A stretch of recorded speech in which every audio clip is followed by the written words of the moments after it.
ആയിരത്തി 1961 തിരുവല്ല എന്ന ഗ്രാമത്തിൽ നിന്നും മലബാറിലെ ചെമ്മന്തൊട്ടി എന്ന സ്ഥലത്ത് കുടിയേറി പാർത്താണ്. വിദ്യാഭ്യാസം കുറച്ച് ഭാഗം നാട്ടിൽ നിന്ന് പൂർത്തീകരിച്ച് വന്നു, ബാക്കിയുള്ള ഭാഗം വീണ്ടും നാട്ടിൽ ചെന്ന് വിദ്യാഭ്യാസം പൂർത്തിയാക്കുകയും പിന്നെ വിദ്യാഭ്യാസത്തിന് ശേഷം 24 വർഷം ഗവൺമെൻറ്റിൽ സർവീസ് ചെയ്യുകയും ചെയ്തു. ടെലിഗ്രാഫ് ഡിപ്പാർട്ട്മെൻറ്റിലായിരുന്നു. 1989 ടെലിഗ്രാഫ് ഡിപ്പാർട്ട്മെൻറ്റിൽ നിന്നും VRS വാങ്ങി വ്യവസായം തുടങ്ങി. വ്യവസായം എന്ന് പറയുമ്പോൾ ആദ്യം ഒരു ഹോളോബ്രിക്സിൻ്റെ കമ്പനി തുടങ്ങി. അതിനോടനുബന്ധിച്ച് ഒരു സ്റ്റോൺ ക്രഷറും ആരംഭിച്ചു. സ്റ്റോൺ ക്രഷറിന് വേണ്ടി വാങ്ങിയ സ്ഥലം വെറും ചീങ്കൽപ്പാറ, ചെങ്കൽ എന്ന് പറഞ്ഞ സ്ഥലമായിരുന്നു, മണ്ണൊട്ടുമില്ലാത്തൊരു സ്ഥലം. ആ വ്യവസായത്തിനോട് കൂടി തന്നെ ചെങ്കൽപ്പാറയിൽ മണ്ണിട്ട് നികത്തി കൃഷി ചെയ്യാൻ ആരംഭിച്ചു.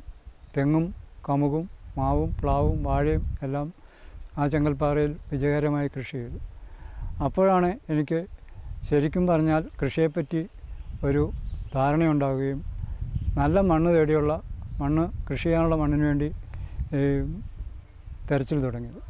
അങ്ങനെ 2007 ചെമ്പേരി എന്ന ഈ സ്ഥലത്ത് 7.5 ഏക്കർ സ്ഥലം വാങ്ങുകയും ആവശ്യത്തിന് വെള്ളവും മണ്ണുമുള്ള ഒരു സ്ഥലം ലഭിച്ചു.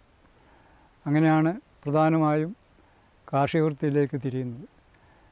കൃഷി ചെയ്യാൻ തുടങ്ങിയ കാലം മുതൽ ഏറ്റവും നല്ല ഒരു കർഷകനായി തീരണമെന്നുള്ള ഒരു അതിയായ ആഗ്രഹം എൻ്റെ മനസ്സിലുണ്ടായിരുന്നു. ഞാൻ വാങ്ങിയ സ്ഥലത്ത് കുറേ പ്രായമായ തെങ്ങും കമുകും കുറച്ച് റബ്ബറും മാത്രമാണ് ഉണ്ടായിരുന്നത്. റബ്ബറെല്ലാം മുറിച്ചു മാറ്റി, കുറേ റബ്ബർ മുറിച്ചു മാറ്റി ഞാൻ റീപ്ലാന്റ് ചെയ്തു. ഒരു 700 മരത്തോളം റീപ്ലാന്റ് ചെയ്തിട്ടുണ്ട്. ഈ കഴിഞ്ഞ വർഷം 2 ഏക്കർ സ്ഥലം റബ്ബർ മുറിച്ചു മാറ്റി അവിടെ തെങ്ങും തൈ ആണ് വെച്ചിരിക്കുന്നത്. തെങ്ങും തൈ എന്ന് പറയുമ്പോൾ കേരഗംഗ, ടീൻറ്റുടി എന്നീ സങ്കര ഇനങ്ങളിൽപ്പെട്ട തെങ്ങും തൈകളാണ് വെച്ചിരിക്കുന്നത്. പിന്നെ ഒരു 1/2 ഏക്കർ സ്ഥലത്തോളം നെൽകൃഷിക്ക് വേണ്ടി മാറ്റിയിട്ടുണ്ട്.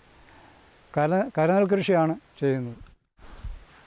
നെൽകൃഷി ആദായകരമല്ല എങ്കിലും പഴയ ആൾക്കാർ പൂർവികന്മാരുടെ കാലം മുതൽ ചെയ്തിരുന്ന ഒരു തൊഴിലാണ് നെൽകൃഷി. അത് കാരണം അതിനെ ഉപേക്ഷിക്കാനും മനസ്സ് വരുന്നില്ല. അങ്ങനെ നെൽകൃഷി ഒരു കൃഷി ചെയ്യുന്നു. ആ നെല്ല് കൊയ്ത ശേഷം ഒക്ടോബർ മാസത്തിൽ അവിടെ ആ സ്ഥലം മുഴുവനായും പച്ചക്കറി കൃഷി ചെയ്യുന്നു. പച്ചക്കറി കൃഷിക്ക് നമ്മുടെ നാടൻ ഇനങ്ങളായ പാവല്, പടവലം, വെണ്ട, ചീര, പയർ മുതലായ കൃഷി ചെയ്യുന്നു. അതോടൊപ്പം തന്നെ ഈ ശീതകാല പച്ചക്കറികളായ ക്യാബേജ്, ക്യാരറ്റ്, ബീട്രൂട്ട്, താലോലി മുതലായവയും കൃഷി ചെയ്യുന്നു. പിന്നീട് ഞാൻ വടക്കേന്ത്യയിൽക്കാരുടെ സ്വന്തം കൃഷിയായ കടുക്, അതുപോലെ പാലക്ക് അങ്ങനെയുള്ള ഇനങ്ങളും പരീക്ഷിച്ച് നോക്കിയിട്ടുണ്ട്. കടുകും പാലക്കും ഒക്കെ വളരെ വിജയകരമായിട്ട് നമുക്കിവിടെ കൃഷി ചെയ്യാൻ സാധിക്കുമെന്നുള്ള ഒരു അറിവ് എനിക്ക് അതിൽ നിന്ന് ലഭിക്കുകയുണ്ടായി. ഈ കൃഷി ആവശ്യത്തിന് വേണ്ടി കൂടുതലായും ജൈവവളങ്ങളാണ് ഉപയോഗിക്കുന്നത്. ജൈവവളങ്ങൾക്ക് വേണ്ടി 5 പശുക്കളെ വളർത്തുന്നുണ്ട്. കൂടാതെ കോഴി, താറാവ്, ടർക്കി, മുയൽ എന്നിവയും വളർത്തിയിരുന്നു. പ്രധാനമായും ജൈവവളം ഉണ്ടാക്കുന്നത് പഞ്ചഗവ്യ എന്ന് പറയുന്ന ഒരു മിശ്രിതം ഉണ്ടാക്കിയാണ് പച്ചക്കറികൾക്കും അതുപോലെയുള്ള മറ്റു ചെടികൾക്കെല്ലാം ഉപയോഗിക്കുന്നത്. പഞ്ചഗവ്യയ്ക്ക് ഉപയോഗിക്കാൻ വേണ്ടി കാസർഗോഡിൻ്റെയും വെച്ചൂരിൻ്റെയും ചാണകവും 5 കിലോ ചാണകത്തിൽ 5 ലിറ്റർ മൂത്രവും ചേർത്ത് ഇളക്കി അതിൽ 100 ഗ്രാം നെയ്യ്, 1 ലിറ്റർ തൈര്, 1 ലിറ്റർ പാല്, പയറുപൊടി, ശർക്കര ഇവ ചേർത്ത് 7 ദിവസം പുളിപ്പിച്ചെടുക്കുന്നു. 7 ദിവസം കഴിഞ്ഞാൽ അത് നമുക്ക് കൃഷിക്ക് ഉപയോഗിക്കാൻ പറ്റും. അതുപോലെ അതിൻ്റെ തെളിനീരെടുത്ത് 5 ഇരട്ടി വെള്ളവും ചേർത്ത് കീടനാശിനിയായിട്ട് ഉപയോഗിക്കാം. പിന്നെ കൂടുതലായിട്ട് ഉണ്ടാക്കുന്ന ചാണകം കൾച്ചർ ചെയ്തിട്ട് ആണ് കൃഷിക്ക് എല്ലാത്തിനും ഉപയോഗിക്കുന്നത്. വെറും ചാണകം വാരിയിടുന്ന സ്വഭാവമില്ല. ചാണകം കൾച്ചർ ചെയ്യുക എന്ന് പറയുമ്പോൾ 1 കിൻഡൽ ചാണകത്തിൽ 10 കിലോ വേപ്പിൻ പിണ്ണാക്കും 2 കിലോ ഡൈക്കോട്ടർമയും ചേർത്ത് 10 ദിവസം മിക്സ് ചെയ്ത് 10 ദിവസം വയ്ക്കുന്നു. 10 ദിവസം കഴിഞ്ഞ് വീണ്ടും അതിൽ വെള്ളം തളിച്ച് ഒന്നുകൂടെ ഇളക്കി വീണ്ടും 10 ദിവസം കൂടി അത് മൂടി വെച്ച് മഴയും വെയിലും കൊള്ളാതെ മൂടി വയ്ക്കുന്നു. അങ്ങനെ 20 ദിവസം ആകുമ്പം അത് കൾച്ചറായിട്ട് നമുക്ക് കൃഷിക്ക് ഉപയോഗിക്കത്തക്ക രീതിയിൽ ആയിത്തരും. അത് കോരി കൃഷി പച്ചക്കറിക്കായാലും വാഴയ്ക്കായാലും എല്ലാം ഉപയോഗിക്കാൻ പറ്റും. മെയിനായിട്ട് ഞാൻ ചെയ്യുന്ന ഒരു വാഴക്കൃഷിയാണ് ഇവിടെ. വാഴക്കൃഷി എന്ന് പറയുമ്പോൾ ഈ വർഷം 600 നേന്ത്രവാഴ വെച്ചിട്ടുണ്ട്. അത് 150 നേന്ത്രവാഴ ഡിസംബറിൽ അവസാനം വെച്ചതാണ്. അത് എല്ലാം കൊലയായി നിൽക്കുന്നു. ബാക്കി 450 വാഴ ഡബിൾ വാഴയായിട്ടാണ് കൃഷി ചെയ്തിരിക്കുന്നത്. ഇരട്ട വാഴ, ഒരു കുഴിയിൽ 2 വീതം. അതിനുള്ള പ്രത്യേകത എന്താണെന്ന് വെച്ചാൽ അതൊരു പരീക്ഷണമാണ്.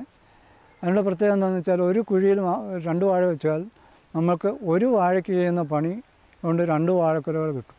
വളഞ്ഞായാലും വെള്ളം ഒഴിക്കുന്നതായാലും എല്ലാം പകുതി ലാഭമുണ്ടാകും. അങ്ങനെ കൂടുതലായും പച്ചക്കറിയും വാഴയും ചേമ്പ്, ചേന, കാച്ചിൽ മുതലായ നമ്മുടെ പഴയ നാടൻ കൃഷികളും ഇഞ്ചി, മഞ്ഞൾ ഇവയെല്ലാം ചെയ്യുന്നുണ്ട്. പിന്നെ പശുക്കളുടെ കാര്യത്തിൽ പാലിനേക്കാളും അത്യാവശ്യമായിട്ട് നമ്മൾ ചാണകത്തിന് വേണ്ടിയാണ് പശുക്കളെ വളർത്തുന്നത്. പാലും എടുക്കും, നമ്മുടെ വീട്ടാവശ്യമുള്ള പാലും അതിൽ നിന്ന് ലഭിക്കുന്നുണ്ട്.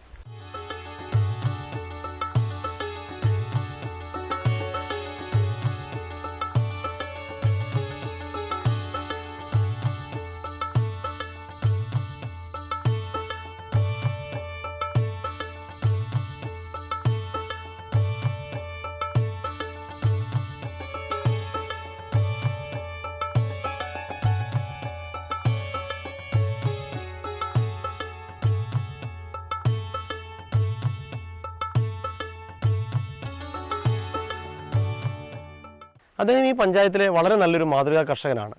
അദ്ദേഹത്തിന് 7.5 ഏക്കറോളം സ്ഥലമുണ്ട്. അതിൽ അദ്ദേഹം തെങ്ങ്, അതുപോലെ തന്നെ വാഴ, പച്ചക്കറികൾ, റബ്ബർ തുടങ്ങി എല്ലാ വിധത്തിലുള്ള വിളകളും കാർഷിക വിളകളും അദ്ദേഹം കൃഷി ചെയ്യുന്നുണ്ട്. മാത്രമല്ല അദ്ദേഹം പശുക്കളെ വളർത്തുന്നതിലും അതുപോലെ തന്നെ കോഴികളെ വളർത്തുന്നതിലുമൊക്കെ വളരെയേറെ താല്പര്യം കാണിക്കുന്നു.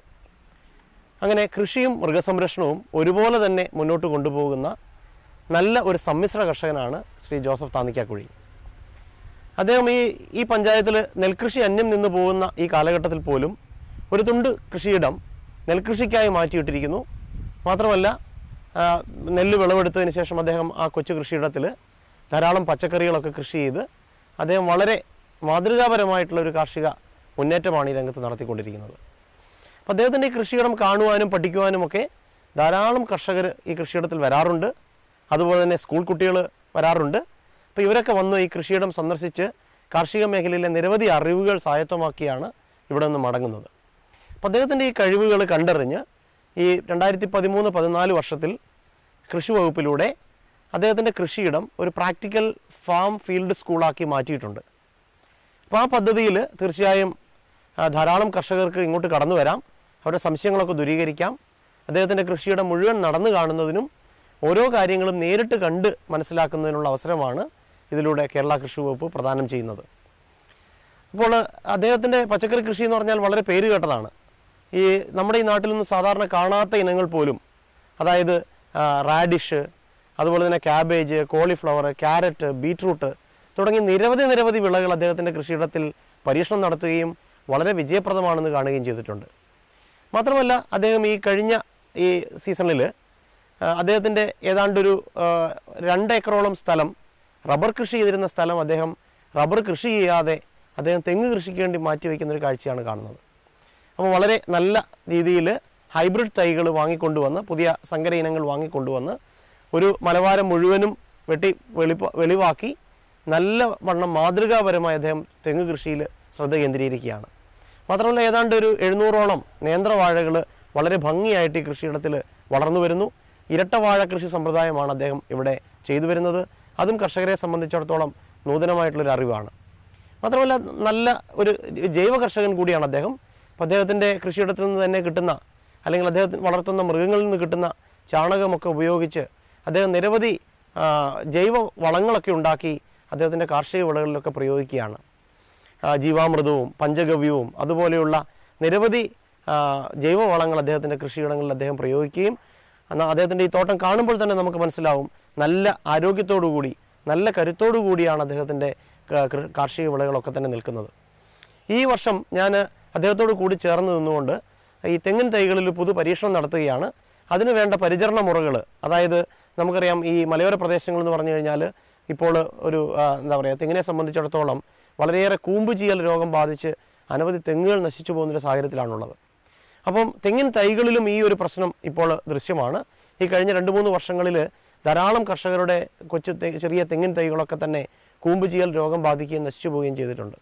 അതുകൊണ്ട് അദ്ദേഹത്തിൻ്റെ ഈ കൃഷിയിടത്തിൽ ഞാൻ ഡിപ്പാർട്ട്മെൻറ്റുമായി കൂട്ടുചേർന്നുകൊണ്ട് ഡിപ്പാർട്ട്മെൻറ്റ് സഹായത്തോടുകൂടി സഹകരണത്തോടുകൂടി അദ്ദേഹത്തിൻ്റെ തന്നെ സർവ്വസമ്മതത്തോടു കൂടി ഒരു ചെറിയൊരു പരീക്ഷണം നടത്തുകയാണ്. ഏതാണ്ട് 96ഓളം തെങ്ങിൻ തൈകൾ തിരഞ്ഞെടുത്ത് അവയ്ക്ക് വ്യത്യസ്ത രീതിയിലുള്ള പരിചരണങ്ങൾ കൊടുത്തുകൊണ്ട് എങ്ങനെ നമുക്ക് നല്ല ആരോഗ്യത്തോടു കൂടി ഈ തെങ്ങിൻ തൈകളുടെ വളർച്ച ഉറപ്പാക്കാം, അതുവഴി നമുക്ക് എങ്ങനെ ഒരു നല്ല തെങ്ങിൻ തോട്ടം നമുക്ക് സൃഷ്ടിച്ചെടുക്കാം എന്നുള്ള കാര്യങ്ങളാണ് അദ്ദേഹത്തിൻ്റെ ഈ തോട്ടത്തിൽ ഇപ്പോൾ പരീക്ഷണ വിധേയമാക്കിക്കൊണ്ടിരിക്കുന്നത്. അതുമാത്രമല്ല വാഴയെ സംബന്ധിച്ചിടത്തോളവും പലതരത്തിലുള്ള പരീക്ഷണങ്ങളും നിരീക്ഷണങ്ങളും നടത്തി അതും കർഷക ലോകത്തിന് പറഞ്ഞു കൊടുക്കാൻ വേണ്ടി കൂടിയാണ് നമ്മുടെ ഈ ഒരു പദ്ധതിയുടെ കീഴിൽ ഞങ്ങൾ പ്രധാനമായി ഉദ്ദേശിക്കുന്നത്. പിന്നെ അദ്ദേഹത്തിനെ സംബന്ധിച്ചിടത്തോളം നിരവധി തവണ അദ്ദേഹത്തിന് പഞ്ചായത്തിൻ്റെ നല്ല കർഷകൻ, മികച്ച കർഷകൻ എന്നുള്ള അവാർഡൊക്കെ അദ്ദേഹത്തിന് തേടിയെത്തിയിട്ടുണ്ട്. അതുപോലെ തന്നെ പത്രങ്ങളിലും മാധ്യമങ്ങളിലുമൊക്കെ അദ്ദേഹത്തെക്കുറിച്ച് ധാരാളം വാർത്തകളൊക്കെ വരുന്നുണ്ട്. അപ്പോൾ ആ ഒരു കാര്യത്തിൻ്റെ വെളിച്ചത്തിലായിരിക്കണം ധാരാളം കർഷകർ അദ്ദേഹത്തിൻ്റെ കൃഷിയിടത്തിലേക്ക് തീർച്ചയായും സന്ദർശകരായി വരുന്നുണ്ട്. തീറ്റപ്പുല്ല് കൃഷി ചെയ്യുന്നുണ്ട്. അത് ഉപയോഗിച്ച് അദ്ദേഹം പശുക്കളെ ഒരു 5ഓളം പശുക്കളെ, നാടൻ ഇനങ്ങളെ അടക്കം കുള്ളൻ ഇനങ്ങളെ അടക്കം അദ്ദേഹം വളർത്തുന്നു. മാത്രമല്ല കോഴി വളർത്തുന്നു. ഇങ്ങനെ നാനാതരത്തിലുള്ള കാർഷിക മേഖലയിലെ അറിവുകൾ സമാഹരിച്ചുകൊണ്ടാണ് അദ്ദേഹത്തിൻ്റെ ഈ കൃഷിയിടം മുന്നോട്ട് പോയിക്കൊണ്ടിരിക്കുന്നത്. അത് ധാരാളം കർഷകർക്ക് അത് വളരെയധികം പ്രചോദനം നൽകുന്ന ഒന്നാണ് എന്ന് നിസ്സംശയം നമുക്ക് പറയുവാൻ സാധിക്കും. മാത്രമല്ല ഇതിൻ്റെ കൃഷിപ്പണികളൊക്കെ അദ്ദേഹം തനിയാണ്. കുറേയധികം ജോലികളൊക്കെ അദ്ദേഹം എപ്പോൾ വന്നു കഴിഞ്ഞാലും രാവിലെ അദ്ദേഹം ഒരു 7 മണിയാകുമ്പോൾ ഈ കൃഷിയിടത്തിൽ പ്രവർത്തിക്കിറങ്ങിയാൽ സന്ധ്യ വരെ അദ്ദേഹം ഈ പറമ്പിൽ തന്നെയാണ്. അതിൻ്റെ ഓരോ ചെടികളുടെ ചുവട്ടിലും പോയി ഓരോ പ്രവർത്തികളും ചെയ്തു കൊടുത്ത് അദ്ദേഹത്തിൻ്റെ ഒഴിവ് കാലഘട്ടം വളരെ ആനന്ദദായകമാക്കുകയാണ് അദ്ദേഹം. അക്കാര്യത്തിലും അദ്ദേഹം വളരെ ഒരു മാതൃകയാണ്. പലപ്പോഴും ഈ പ്രായത്തിലുള്ള കർഷകരൊക്കെ പലപ്പോഴും വിശ്രമിക്കേണ്ട ഒരു കാലഘട്ടത്തിലാണ് അദ്ദേഹം കൃഷിയെ സ്നേഹിച്ച് അദ്ദേഹം ഈ കാർഷിക മേഖലയിൽ മുന്നോട്ട് പോകുന്നത്.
അവിടെ ആദ്യം നെൽകൃഷി ചെയ്യുന്നതിന് മുമ്പായിട്ട് തന്നെ ഡോളോമേറ്റ് അല്ലെങ്കിൽ കുമ്മായം ഇതിലേതെങ്കിലും ഒന്ന് ശരിക്കും ചാണകം കൂടെ മിക്സ് ചെയ്ത് രണ്ടും കൂടെ കൂടി വെതറി ശരിക്കും നന്നായി കിളച്ചിടുന്നു.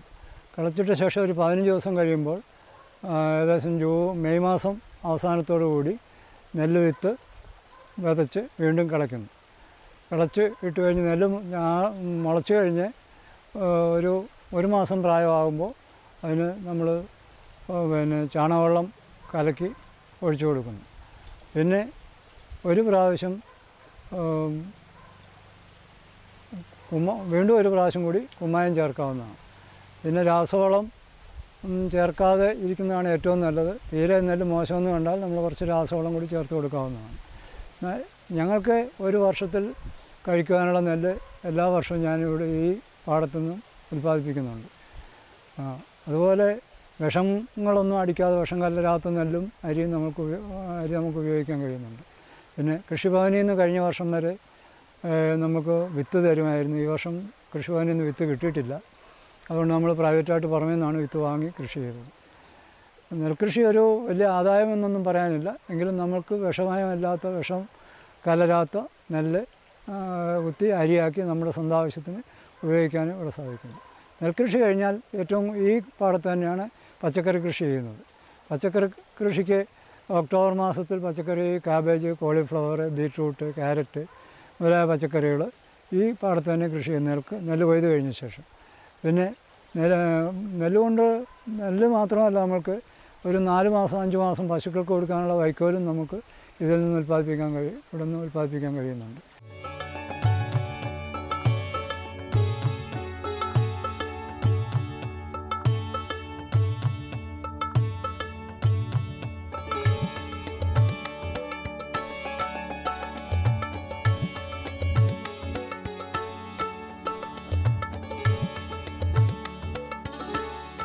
ഇവിടെ 5 പശുക്കളാണുള്ളത്.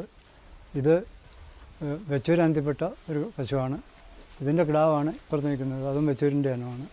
ഇത് കാസർഗോഡൻ കുള്ളൻ എന്ന് പറഞ്ഞാൽ കാസർഗോഡൻ ഡാർഫ് എന്ന് പറയും. അത് 2 വയസ്സുള്ള ഒരു പശുവാണിത്. മറ്റേ അപ്പുറം നിൽക്കുന്നത് ഒരു HFൻ്റെ കിടാവാണ്. അതിന് 2 വയസ്സായിട്ടില്ല. മറ്റേ അതിനപ്പുറമുള്ള ജേഴ്സിയാണ്. അത് പ്രസവിച്ച് നിൽക്കുകയാണ്. അതിൻ്റെ കിടാവ് ഒരു ഗീർ ഇനത്തിൽപ്പെട്ട ഒരു കിടാവാണുള്ളത്. അതിനിപ്പോൾ പാല് കറന്നുകൊണ്ടിരിക്കുന്നു. ഇത്രയും പശുക്കളാണ് ഇവിടെ ഉള്ളത്. ഇതിൻ്റെ ചാണകം, ഈ കാസർഗോഡൻ കുള്ളൻ്റെയും വെച്ചൂരിൻ്റെയും ചാണകമാണ് നമ്മൾ പഞ്ചഗവ്യം ഉണ്ടാക്കാൻ വേണ്ടി ഉപയോഗിക്കുന്നത്. ചാണകവും മൂത്രവും പഞ്ചഗവ്യം ഉണ്ടാക്കാൻ വേണ്ടി ഉപയോഗിക്കുന്നത്. ബാക്കി ചാണകം കോരി ഉണങ്ങിയിട്ട് അത് കൾച്ചർ ചെയ്യാൻ വേണ്ടിയാണ് ബാക്കി ചാണകം ഉപയോഗിക്കുന്നത്.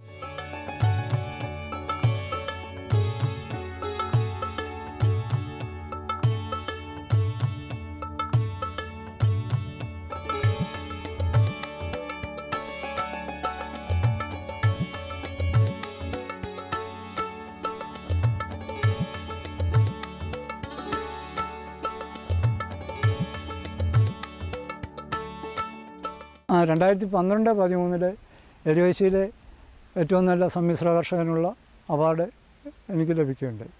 അതുപോലെ 12-13 തന്നെ എൻ്റെ പച്ചക്കറി കൃഷിത്തോട്ടം ഒരു മാതൃകാ കൃഷിത്തോട്ടമായിട്ട് ആത്മയിൽ നിന്നും കിട്ടി. 13-14 ആത്മയുടെ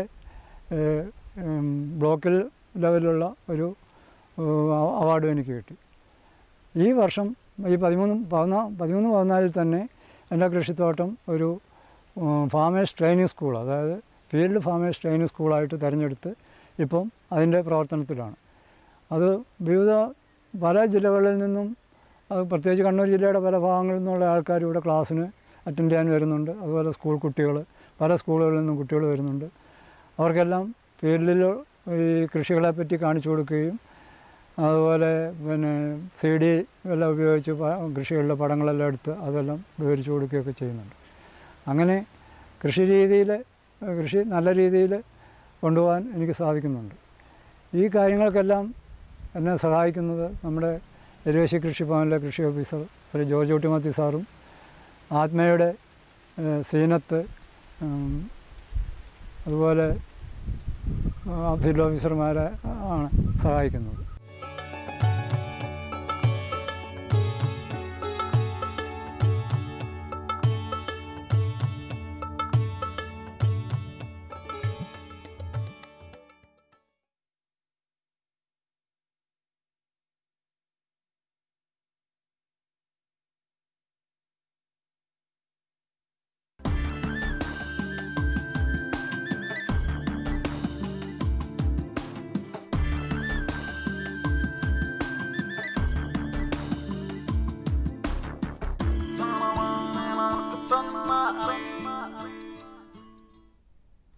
നമസ്കാരം.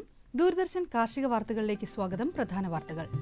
ജലസംഭരണത്തിന് സുസ്ഥിര നൈലോൺ ടാങ്കുകൾ. സംസ്ഥാനത്തെ ആധുനിക ഹൈടെക് ഫാം ഇടുക്കിയിലെ കോലാഹലമേട്ടിൽ. വിശദമായ വാർത്തകളിലേക്ക്. പാരിസ്ഥിതിക വികസന പഠന കേന്ദ്രം ഭൂഗർഭ ജലസംഭരണത്തിന് മികച്ച മാതൃകയായ നൈലോൺ ടാങ്കുകൾ പുറത്തിറക്കി. ഏതുതരം പ്രദേശത്തും നിർമ്മിക്കാവുന്നതും വളരെ പെട്ടെന്ന് നിർമ്മാണം പൂർത്തിയാക്കുന്നവയുമാണ് നൈലോൺ ടാങ്കുകൾ. കോൺക്രീറ്റ് ടാങ്കുകൾ, ഫൈബർ ടാങ്കുകൾ എന്നിവയെ അപേക്ഷിച്ച് 4-1 ചിലവ് വരുന്ന ഈ ടാങ്കിൽ കോടിക്കണക്കിന് ലിറ്റർ ജലം സംഭരിക്കാൻ കഴിയും. കിണറുകളിലെ ജലനിരപ്പ് ഉയർത്തുന്നതിനും മേൽക്കൂരയിൽ നിന്ന് പാഴായി പോകുന്ന ജലത്തെ കുടിവെള്ളമാക്കുന്നതിനും നൈലോൺ ടാങ്കുകൾ സഹായിക്കും. സുസ്ഥിര എന്ന് പേരിട്ടിരിക്കുന്ന നൈലോൺ ജലസംഭരണ ടാങ്കുകളുടെ വിവരങ്ങൾക്ക് പാരിസ്ഥിതിക വികസന പഠന കേന്ദ്രവുമായി ബന്ധപ്പെടേണ്ട നമ്പർ 0497 265 0170.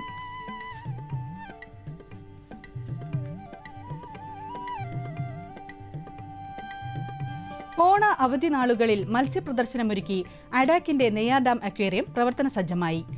മോളി, ഗപ്പി, പ്ലാറ്റിവോൾ വാലൻ, സ്വർണ്ണ മത്സ്യങ്ങൾ, മാലാക മത്സ്യങ്ങൾ എന്നിവ ഉൾപ്പെടെ 120ഓളം വർണ്ണ മത്സ്യങ്ങളെ കൂടാതെ ശുദ്ധജല മത്സ്യങ്ങളായ അലിഗേറ്റർ, അരാപ്പൈമ, അരോണ എന്നിവയും ശുദ്ധജല ഞണ്ടുകൾ, കല്ലുമേക്കായ, ചിപ്പി എന്നിവയും പ്രദർശനത്തിനുണ്ട്. സെപ്റ്റംബർ 15 വരെ നീളുന്ന പ്രദർശനത്തിൽ വർണ്ണ മത്സ്യങ്ങളുടെ വിൽപ്പനയും ഒരുക്കിയിട്ടുണ്ട്.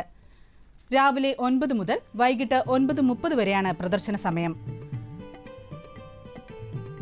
കൂടുതൽ വിവരങ്ങൾക്ക് വിളിക്കേണ്ട നമ്പർ 9447 900125. കൊല്ലം ജില്ലാ പഞ്ചായത്തിന്റെയും മൃഗസംരക്ഷണ വകുപ്പിന്റെയും സംയുക്താഭിമുഖ്യത്തിൽ ആയൂർ തോട്ടത്തറയിൽ ആരംഭിച്ച ഹാച്ചറിയിൽ നിന്നും ഗ്രാമപ്രിയ ഇനത്തിൽപ്പെട്ട കോഴിക്കുഞ്ഞുങ്ങൾ ഈ മാസം 12 മുതൽ വിതരണം ചെയ്യും. അടുക്കളമുറ്റത്ത് വളർത്താൻ കഴിയുന്നതും തവിട്ടു നിറത്തിലുള്ള മുട്ട നൽകുന്നവയുമാണ് ഗ്രാമപ്രിയ. ഒരു ദിവസം പ്രായമായ കോഴിക്കുഞ്ഞുങ്ങളെ ഹാച്ചറിയിൽ നിന്നും ജില്ലയിലെ 70ഓളം വരുന്ന എഗർ നഴ്സറികളിലേക്കാണ് ആദ്യം മാറ്റുക. തുടർന്ന് 45 ദിവസം നഴ്സറികളിൽ വളർത്തി എല്ലാവിധ പ്രതിരോധ കുത്തിവയ്പ്പുകളും നൽകിയ ശേഷമാണ് കർഷകർക്ക് നൽകുക. കൂടുതൽ വിവരങ്ങൾക്കും ബുക്കിംഗിനും വിളിക്കേണ്ട നമ്പർ 9446 346891.